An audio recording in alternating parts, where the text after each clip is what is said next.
네, 안녕하세요. 경문수 강사입니다. 우선 이렇게 만나 뵙게 돼서 반갑고요. 그래서 오늘 이제 제가 여러분들에게 이제 뭐 드리는 뭐 사례들이라든지 아니면 기준들이라든지 피드백들도 뭐 재무적으로 괜찮으신 분들, 뭐 저축을 잘 하시는 분들이 뭐 어떤 생각과 어떤 기준으로 이제 살아가고 계신지 그런 이야기들을 많이 드릴 테니까 참고해서 보시면 좋을 것 같고요. 오늘 주제는 이제 개인적으로 이제 상담을 하면서 제일 중요하게 여기는 게 직장인들 이제 현금 흐름 관리, 이제 소득 지출 관리거든요. 그래서 이제 소득 지출 관리를 이제 월급 관리를 어떤 식으로 하면 좋을지에 관련된 이야기. 지금 들어도 뭔가 조정을 하고 이제 실제 실행을 하실 수 있는 포인트들이 있으시니까요. 두 가지 중점적으로 좀 안내해 드리도록 하겠습니다. 일단은 뭐 2023년 현재 뭐 경제 상황, 시장 상황을 좀 보시면은 우리가 뭐 예전부터 과거나 지금이나 뭐 저금리나 뭐 재테크나 투자나 뭐 고령화 저출산 이런 거에 대해서는 항상 뭐 예나 지금이나 계속해서 이제 사회적인 이슈로 있었고요. 근데 최근 한 2년 동안은 어떤 이벤트들이 또 추가적으로 있었냐면은 이제 코로나 이후에 이제 막 급격하게 올랐던 뭐 주식이나 코인 같은 것들이 다시 최근 한 1, 2년 동안은 많이 빠졌고요. 부동산은 한 5년, 7년 동안 오랐던 게 다시 한 작년, 재작년에 좀 많이 또 떨어졌죠. 그리고 최근에 이제 가장 여러분들이 힘들게 하는 거는 현실적으로 이제 금리 상승에 따라 이제 대출 이율 상승에 따라서 많은 분들이 고민이 되게 많으세요. 근데 이제 고민들을 하시는 결국 궁극적인 이유는 결국 이 두 가지이실 거예요. 내가 이제 뭐 살아가면서 내 집 마련은 가능한지, 그리고 은퇴 이후에는 내가 현재 급여와 소득으로 은퇴 이후에는 어떤 돈으로 생활을 할지, 이 재무 목표가 이제 주택자금이나 이제 은퇴자금 이게 가장 크고 사람들이 이거에 대해서 걱정을 많이 하시는데요.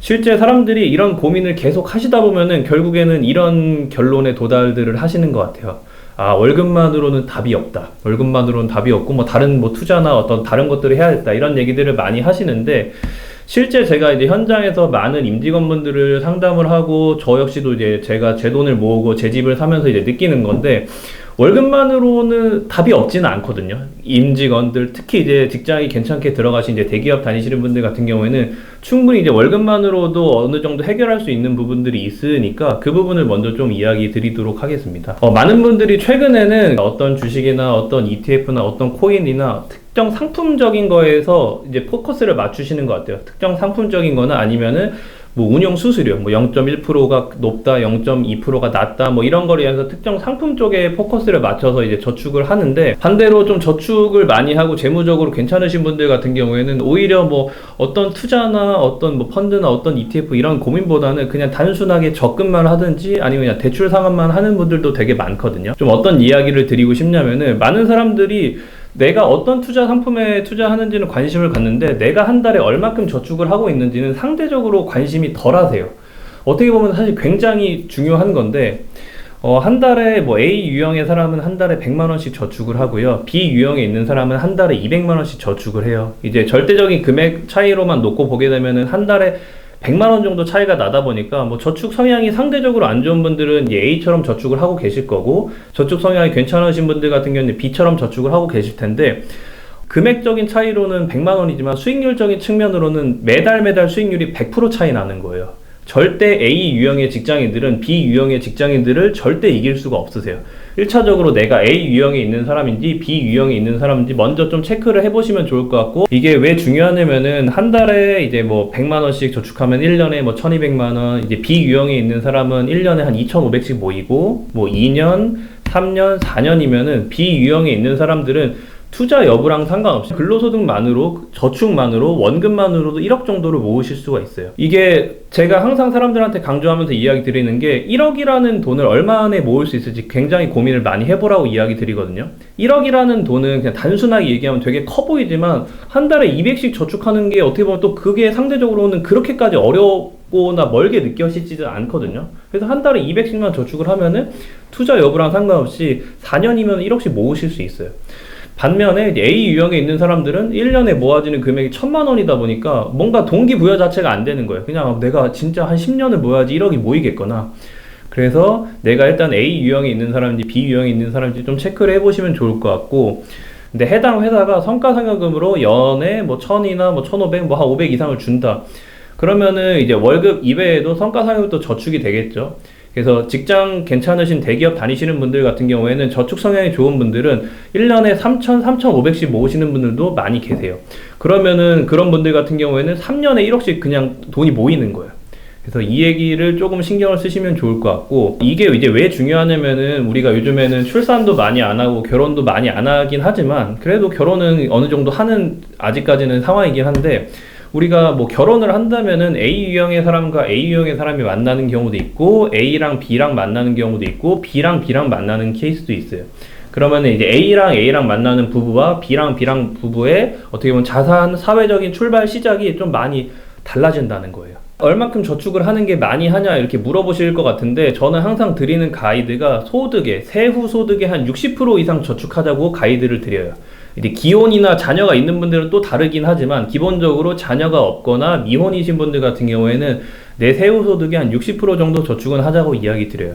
내가 세후에 한 500을 번다 그럼 300 정도, 한 400을 번다 한 240, 50 정도, 300을 번다 한 180 정도. 실제 상담을 해서 저는 이제 저축 우등생이라고 말하는 이 60% 정도 이상을 저축하는 분들이 10명 중에 한 2~3명 정도가 되시는 것 같아요. 실제 임직원분들 많이 상담을 하다 보면은 결국에 차이가 오는 거는 빈도에서 차이가 와요.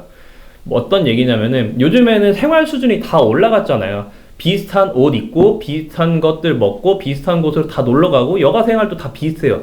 근데 그거를 얼마나 자주 하느냐 싸움인 것 같아요.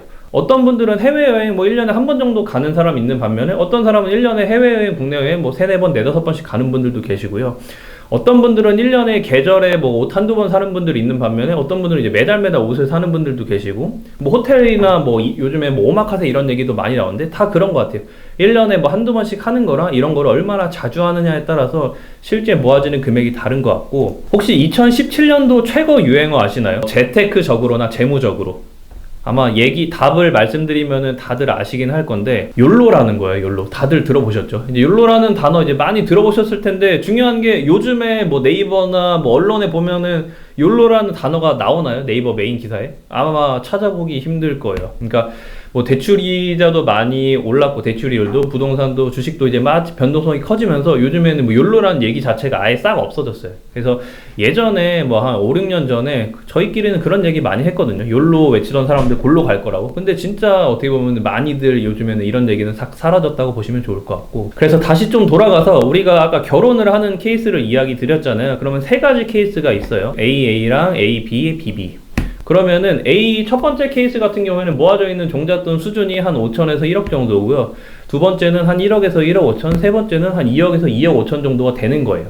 어떻게 보면 첫 번째 케이스랑 그 세 번째 케이스는 출발점이 많이 다르실 수밖에 없죠. 어떻게 보면 첫 번째 케이스는 당연히 뭐 월세나 전세로밖에 시작이 안 되는 거고, 세 번째 케이스는 뭐 특별한 거 안 해도 뭐 우리가 좀 대출을 활용해서 집을 사면서도 시작을 하실 수가 있는, 여기까지가 자력에 대한 이야기고, 만약에 여러분들이 그 부모님이 여력이 되신다고 하게 되면은, 우리나라에서는 부모님이 여력이 되시면은 자녀들한테 일정 부분 지원도 해주잖아요. 이게 2016년 기사인데 한 6~7년 전에도 벌써 평균적으로 지원해 주시는 분 한 1억 2,500 정도를 지원해 준다고 하더라고요. 그리고 이제 올해 7월에 아예 법이 개정돼서 나왔죠. 이제 결혼을 하면서 1억 5천까지는 이제 합법적으로 이제 무상증여도 되다 보니까, 만약에 진짜 부모님이 여력이 있는 뭐 분들 같은 경우에는 결혼하면서 또 추가적으로 이런 돈들도 지원을 받게 될 거예요. 그래서 출발선이 어떻게 보면 많이 달라질 수가 있으니까, 우리가 이런 거는 우리가 어떻게 할 수 있는 건 아니지만 뭐 비비로는 당연히 우리의 의지로만 하실 수 있으시니까 좀 신경을 쓰시면 좋을 것 같고, 그리고 실제 그 대한민국 직장인들이 보통 우리나라 사람들이 첫 집을 사는 가격대가 5억에서 6억짜리 집을 대부분 많이 삽니다. 많이 살려고 노력을 해요. 그러실 수밖에 없는 게, 우리나라 이제 정부 지원 대출이라고 하는 디딤돌이나 보금자리론 대출이, 디딤돌은 한 5억 이하의 집, 그리고 이제 보금자리론은 이제 6억 이하의 집에서 대출이 돼요.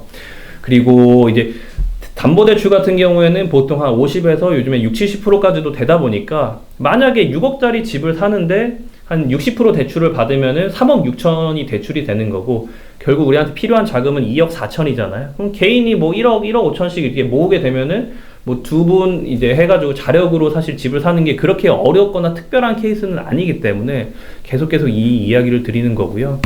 그래서 내가 사회에 이제 초년생 혹은 중년생으로 해가지고 한 5년, 7년 동안 종잣돈을 얼마나 많이 모았느냐에 따라서 충분히 내 집은 뭐 사실 수가 있는 거니까 이 부분을 꼭 염두해 주시면 좋을 것 같고, 이제 그 상태에서 이제 어떤 식으로 이제 현금 흐름 내에서 고정저축을 확보할 수 있는지 계속해서 이야기 드려볼 건데요. 지금 이 시간에 뭐 저도 강의를 하고 여러분들도 이 강의를 듣는 이유가 미래에 조금 더 잘 먹고 잘 살려고 이제 이런 강의를 듣는 건데, 직장인의 경우는 이제 한 달에 저축을 할 거고, 그걸 이제 어떻게 운용하느냐에 따라서 수익률이 붙을 거고, 또 이제 그걸 얼마나 오래 하느냐, 이제 기간까지 합쳐져가지고 이제 미래 자산이라는 게 늘어나실 텐데, 일반 직장인의 경우는 결국 이 저축액은 소득에서 지출 뺀 나머지를 저축을 하시는 거잖아요. 여러분이 뭐 주말에 출근을 하고 밤 10시까지 일한다고 해서 급여가 뭐 다이나믹하게 늘어나시는 건 아니니까, 그래서 직장인 여러분의 경우는 소득, 지출, 현금 흐름을 파악하는 게 제일 최우선 과제라고 보시면 좋을 것 같고,